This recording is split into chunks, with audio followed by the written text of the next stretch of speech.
Hello and welcome to Cardcore Gamer. This is a series of videos all about board games.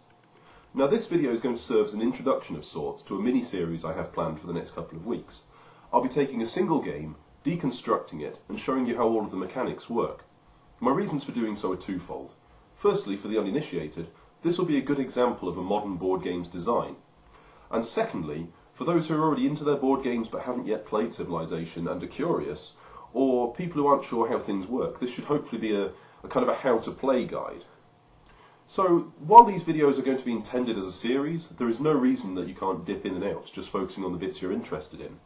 I'd recommend that anybody who's a first-timer with games or just doesn't really have any experience to watch the whole thing, as it'll make a lot more sense. The example I'm going to use is Sid Meier's Civilization the board game, designed by Kevin Wilson and produced by Fantasy Flight Games in 2010. The Civilization series as board games goes back as far as the PC games. An 80s design, made in 1980, marketed in 1981 by Avalon Hill, the now defunct games company, was the first that I'm aware of, and since then Eagle Games produced one in 2002 that was very lavish, but ultimately fell flat.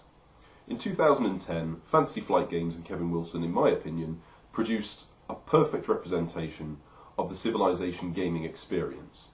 Civilization sits in a family of games we call 4X games. Each of the X's is something that you must do in order to be successful. Explore the game world, expand into it, exploit the things you find, and if somebody stands in your way, exterminate them.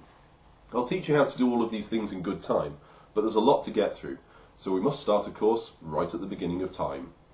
The next video is going to be all about the basics of the game, what to expect, and how to win. And I hope to see you then. Thanks for watching.